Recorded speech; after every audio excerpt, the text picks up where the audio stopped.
السلام عليكم ورحمه الله تعالى وبركاته. خوتي خواتاتي المهمات ديالي، نتمنىكم تكونوا كلكم بخير وعلى خير. عيدكم مبارك سعيد. نجي على غفله غنديروا هاد النهار واحد الكيكه كتجي رائعه. انا لابد كتكون في الطبيله ديال العيد، من العشاق ديالها كتجي زوينه وخافه نزربه دغيا كتوجد.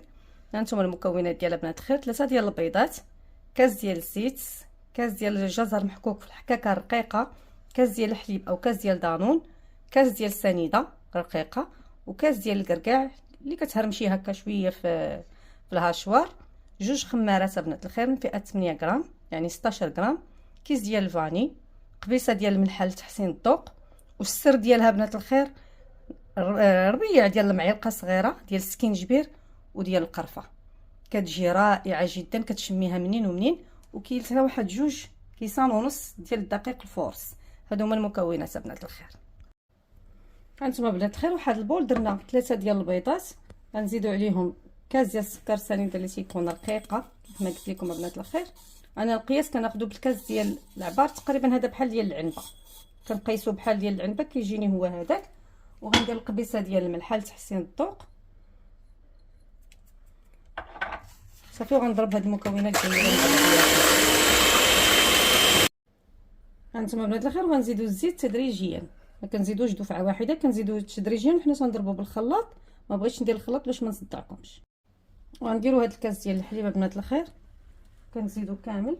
كندير كيس ديال سكر فانيلا صافي. وغنطرب واحد شويه عاد باش غنزيد الجزر المبشور اللي حكينا بحكاكه رقيقه، والكركاع، السكينجبير والقرفه ان شاء الله. وانتما بنات الخير غنزيد الجزر اللي هو مبشور، كاس ديال خيزو محكوك بحكاكه رقيقه، وغنزيد كاس ديال الكركاع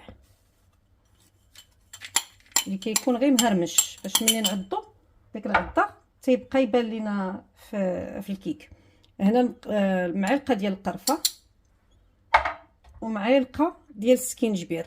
اللي بغى الفيديو بطريقه مبسطه راه كاين في رمضان اللي فات، رانا كنت شاركتها معكم بنات الخير صافي. والدقيق غادي نديرو تدريجيا 2 كيسان ونص ديال الدقيق. هانتوما بنات الخير كنزيدو دوك الخمارات. هنا راه درت الدقيق الفورس الابيض يكون ممتاز ديال الحلويات، 2 خمارات. حتى التاليه بنات الخير ملي غنخلط وغنسالي غادي ندير بعض القطرات ديال الخل. هانتوما بنات الخير من بعد ما خلطت الكيك، انا درتها في هذا المول ديال السيليكون، دار عندي قديم عنده اكثر من 14 عام يعني، وليت كندهنو لربما يعود ديال السقليه ولا شي حاجه. والكيك دائما هذه راه كتجي شويه خفيفه على الكيك.